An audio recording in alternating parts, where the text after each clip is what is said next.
पाखंडियों के मुख से परमेश्वर ने इन्हीं से कहलवा दिया कि संत रामपाल जी महाराज हैं परमेश्वर कबीर का अवतार। देखिए एक झलक। 5 नदियों के मध्य में जन्म लेने वाला व्यक्ति रामपाल होगा तो वही इस समय का चमत्कारी पुरुष है। यही है साक्षात इस समय का अवतारी पुरुष। तो पहले की वीडियो में दिखाई थी झलक और आज देंगे प्रमाण। शास्त्रों से होगी उनकी पहचान, कौन है वो पाखंडी, तो बने रहिए इस वीडियो में। उत्तरकांड। जिसको जो अच्छा लग जाए वही मार्ग है, और जो डींग मारता है वही पंडित है। डींग मारना, गपोड़ पेलना, बड़ी बड़ी बातें हाँकना। बोलो सतगुरुदेव की जय हो। अनंत कोटि ब्रह्मांड में बंदी छोड़ कहाए, सो तो एक कबीर है जननी जने नमाए। कल्प कोटि युग बीते हम आए तिस बेर, गरीब दास साची कहे दैन भक्ति की टेर।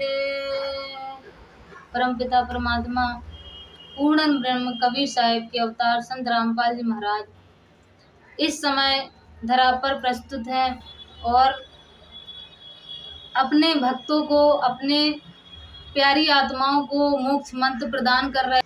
वर्तमान समय में संत रामपाल जी महाराज का ज्ञान पूरे विश्व में फैल रहा है और पूरे विश्व के अंतर्राष्ट्रीय चैनल में भी संत रामपाल जी महाराज की तत्व ज्ञान की सीढ़ियां चलाई जा रही हैं, जिसकी वजह से सभी जाति धर्म के लोग संत रामपाल जी महाराज की शरण में आ रहे हैं।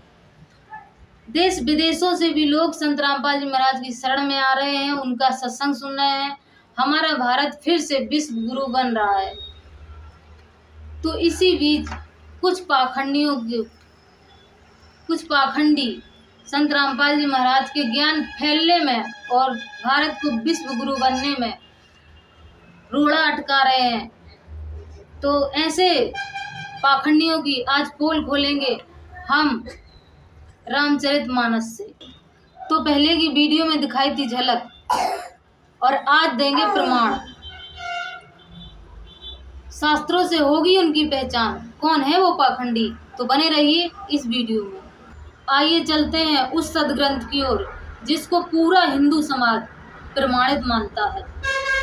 मंगल भवन अमंगल हारी, दिर्बों सो दशरथ अजर बिहारी।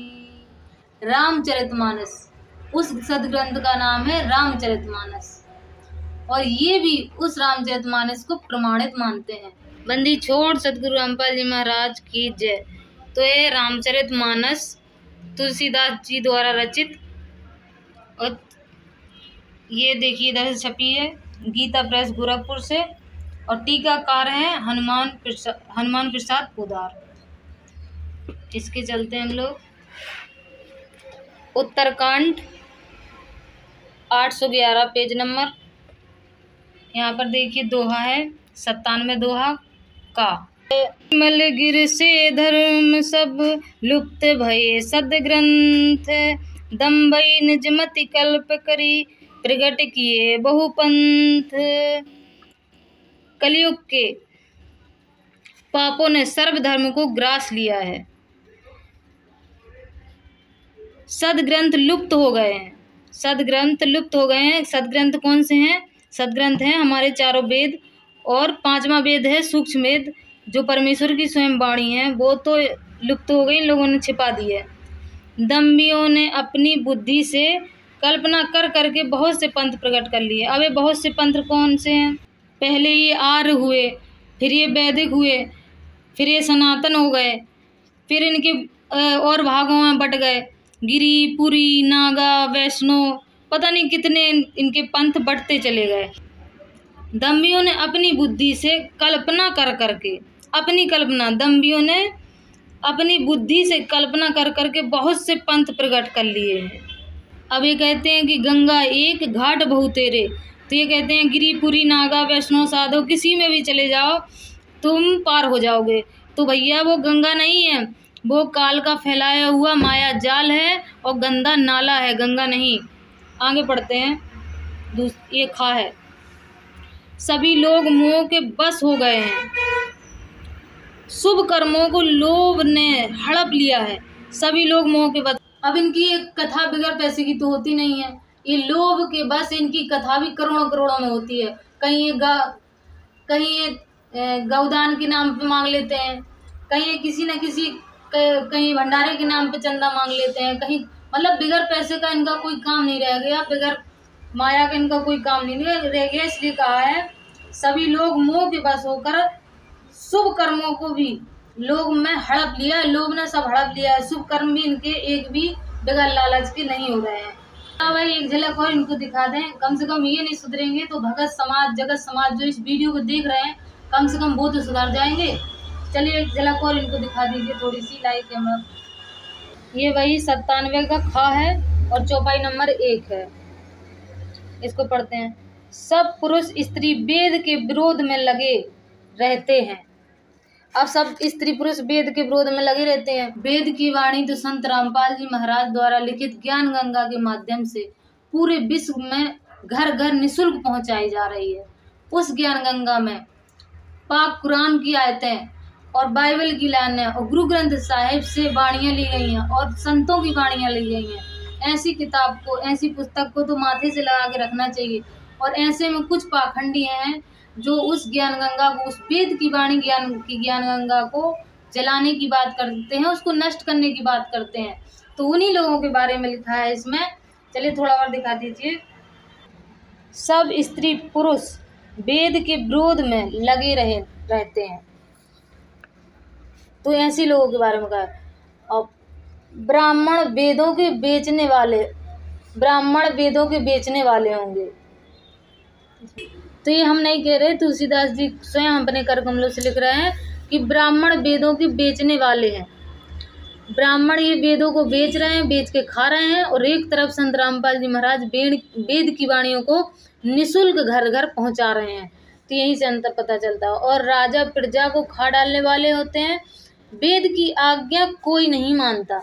आज वेद की आज्ञा कोई नहीं मानता। ये ब्राह्मण वेद को बेच के खाने वाले हैं और वेद की आज्ञा कोई नहीं मानता। आज वेद में कहीं पर भी मूर्ति पूजा नहीं है, ये मूर्ति पूजा करवा रहे हैं।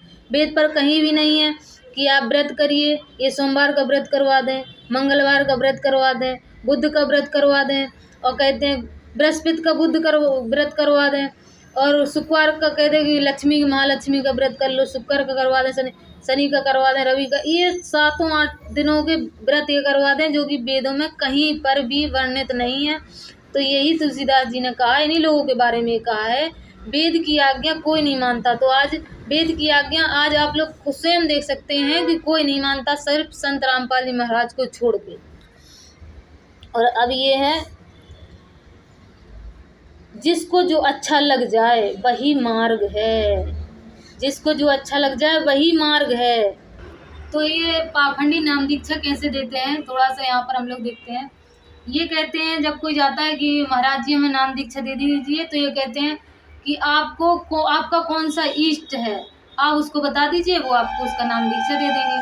तो वो अपने हिसाब से बताता है कि मुझे नाचना गाना पसंद है, तो कहते चलो तुम राधा राधा जप लो, उससे पार हो जाओगे।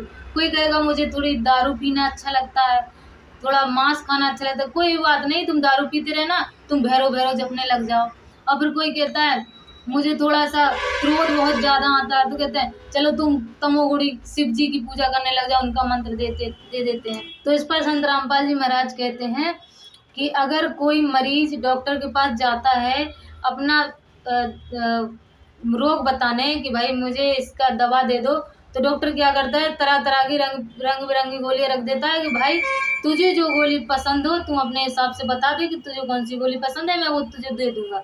तो यही इन नकली धर्म गुरुओं का हाल है कि ये कहते हैं भाई तुम अपना इष्ट बता दो, तुम्हें जो इष्ट पसंद हो, जिसको तुम मानते हो, बस उसका मंत्र उठा के हम तुम्हें दे दें। तो भाई वो तो अपने घर में खुद ही मंत्र कर लेगा उस इष्ट का। जब आपको खुद ही डॉक्टर को खुद नहीं पता कि ये रोग है, इसको इस रोग की क्या इलाज है, क्या उसकी दवा देनी है, तो इन धर्म गुरुओं को यही नहीं पता कि इनका इष्ट कौन है उसका और कौन सा उस इष्ट का मंत्र है। तो वो क्या आपको पार करेंगे और क्या आपको मोक्ष देंगे। तो भैया आप मोक्ष पाने चले हैं, मनुष्य जन्म मोक्ष पाने के लिए मिला है। और ऐसे धर्मगुरुओं के पास जाके, ऐसे डॉक्टर के पास जाके रोग नहीं कटे। जिसको जो अच्छा लग जाए वही मार्ग है, और जो डींग मारता है वही पंडित है। ये देखिए 811 उत्तरकांड। जिसको जो अच्छा लग जाए वही मार्ग है, और जो डींग मारता है वही पंडित है। ये हम नहीं कह रहे, ये तुलसीदास जी महाराज कह रहे हैं। देख लीजिए नंबर, खुद पढ़ लीजिएगा घर में, कि जो डींग मारता है वो पंडित है। डींग मारना, गपोड़ पेलना, बड़ी बड़ी बातें हाँकना, वो ही पंडित है। तो कलयुग के पंडित हैं, तुलसीदास जी कह रहे हैं। देखिए आगे बताया था कि कलयुग की बात चल रही है, कलयुग की। तो ठीक है, ये कलयुग के पंडित हैं। जो मिथ्या आरंभ करता है, आडंबर रचता है, और जो दंभ में रत है। अब ये आडंबर क्या है?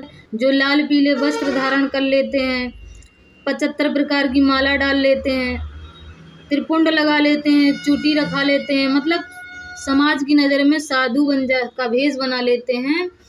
और उन्हीं के लिए कह रहे हैं कि जो मिथ्या आडंबर रचता है, जो दम्भ में रत है, उसी को सब कोई संत कहते हैं। ज्ञान तो कुछ है नहीं, बस ऊपर से चोला धारण कर लिया संत का, तो उसी को कलयुग में समाज उसको संत कहते हैं। जो दूसरे का धन हरण कर ले वही बुद्धिमान है। जो दंभ करता है वही बड़ा आचारी है। जो झूठ बोलता है और हंसी दिल्लगी करना जानता है। झूठ बोलते हैं, झूठ बोल के मतलब भक्त समाज को झूठ बोल के धन हड़प लेते हैं। ये लिखा, धन हड़प लेते हैं। और हंसी दिल्लगी करते हैं। हंसी दिल्लगी कौन करते हैं? आजकल कथावाचक ज़्यादातर हंसी दिल्लगी बताते हैं, हंस लेते हैं, डांस डूंस कर लेते हैं। जैसे कि कुछ लोग कहते हैं मैं राधा राधा गाऊं, मैं काना काना गाऊं, बस ऐसे 2-4 गाना गा लिए और अपना भी नच रहे हैं, हंस रहे हैं, खेल रहे हैं, और भगत समाज को भी नचा डाला। तो ऐसे में क्या कर रहे हैं तुलसीदास जी? कलयुग में वही गुणवान कहा जाता है, उन्हीं को गुणवान कहा जाता है कलयुग में। अब क्या है आगे? जो आचारहीन है और वेद मार्ग को छोड़े हुए हैं। जो आचारहीन है, वेद मार्ग को छोड़े हुए हैं। वेदों में जो भक्ति बताई गई, भक्ति विधि बताई गई है, उस भक्ति विधि को छोड़ के जो मनमाना आचरण कर रहे हैं, वेद मार्ग को छोड़े हुए हैं। कलयुग में वही ज्ञानी और वही वैरागवान हैं। जो वेद मार्ग को छोड़े हुए हैं, अपनी मनमाने आचरण कर रहे हैं, वही कलयुग में वैरागी कहलाते हैं। जिसके बड़े बड़े नख और लंबी लंबी जटाएं हैं। बड़े बड़े नख, लंबी लंबी जटा रख लेते हैं। आजकल के साधु बहुत बड़ी बड़ी जटा रख के और अपने आप को दिखाते हैं कि बहुत बड़े महंत हैं। वो वही कलयुग में प्रसिद्ध तपस्वी हैं। मतलब ज्ञान तो कुछ है नहीं, एक आडंबर रच लिया, बड़ी बड़ी जटा रखवा ली, लाल पीले वस्त्र पहन लिए, और ज्ञान तो उनको कुछ है नहीं। वेद मार्ग को तो पहले ही छोड़े हुए हैं। वही कलयुग में प्रसिद्ध तपस्वी कहलाते हैं। ये हम नहीं कह रहे हैं, ये तुलसीदास जी महाराज खुद अपने कर कमलों से लिख रहे हैं। अब दोहा नंबर 98 का लेते हैं उत्तरकांड से। जो अमंगल वेश और अमंगल भूषण धारण करते हैं और भक्ष अभक्ष, जो खाने योग्य वस्तु है वो, और जो नहीं खाने योग्य है वो भी, जो इन दोनों को खा लेते हैं। खाने योग्य क्या है? जैसे कि दूध, दही, मक्खन, सेब, फल, आहार, ये सब खाने योग्य है। और ना खाने योग्य मांस, दारू, गुटखा, तम्बाकू, ये सब खाने योग्य वस्तु नहीं है। जो सब कुछ खा लेते हैं वे ही योगी हैं, वे ही सिद्ध हैं। कलयुग में वे सब कुछ खा लेते हैं, वे ही योगी हैं, वे ही सिद्ध हैं, और वे ही मनुष्य कलयुग में पूज्य हैं। जो ये खाने योग्य चीज़ें हो या ना हो सब खा डालते हैं, मांस भी खा लेते, दारू भी पी लेते हैं, वही कलयुग में पूज्य हैं। पर परमेश्वर कबीर कहते हैं, निरंजन धन तेरा दरबार, यहाँ पर तनिक न न्याय विचार। पाखंडियों की, देख लीजिए इन पाखंडियों को, पाखंडियों की पूजा जग में, संत को कहें लवाड़। इन अज्ञानी को परम विवेकी, अज्ञानी को मूढ़ गवार, निरंजन धन तेरा दरबार। अब देखिए कबीर परमेश्वर का चमत्कार। मंच पे इन्हीं पाखंडियों के मुख से परमेश्वर ने इन्हीं से कहलवा दिया कि संत रामपाल जी महाराज हैं परमेश्वर कबीर का अवतार। देखिए एक झलक। यही है अवतारी पुरुष। 5 नदियों के मध्य में जन्म लेने वाला व्यक्ति रामपाल होगा तो वही इस समय का चमत्कारी पुरुष है। यही है साक्षात इस समय का अवतारी पुरुष। हमारे रामपाल साक्षात भगवान है। तो आज तुलसीदास जी महाराज ने इन पाखंडियों की पहचान करा दी कि उनकी पहचान क्या होगी। बड़े बड़े बाल हो गए, इनके वेशभूषा कैसी होगी पाखंडियों की। तो आज तुलसीदास जी महाराज के इस ग्रंथ से हम लोगों ने जान लिया।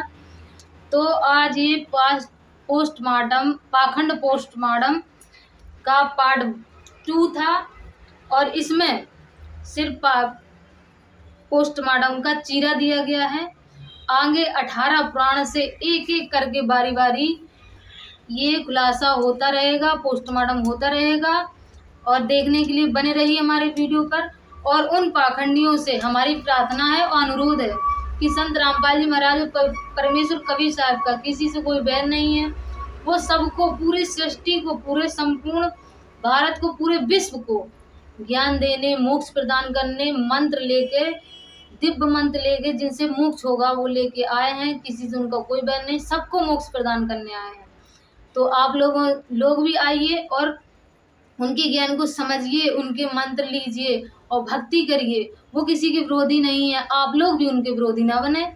आप लोग उनका ज्ञान समझें, उनकी चैनलों को देखें, उनकी वीडियो को देखें, उनके सत्संगों को देखें, अपने सदग्रंथों से, वेदों से मिला है। आप लोग भी पढ़े लिखे हैं तो आप लोग भी समझें।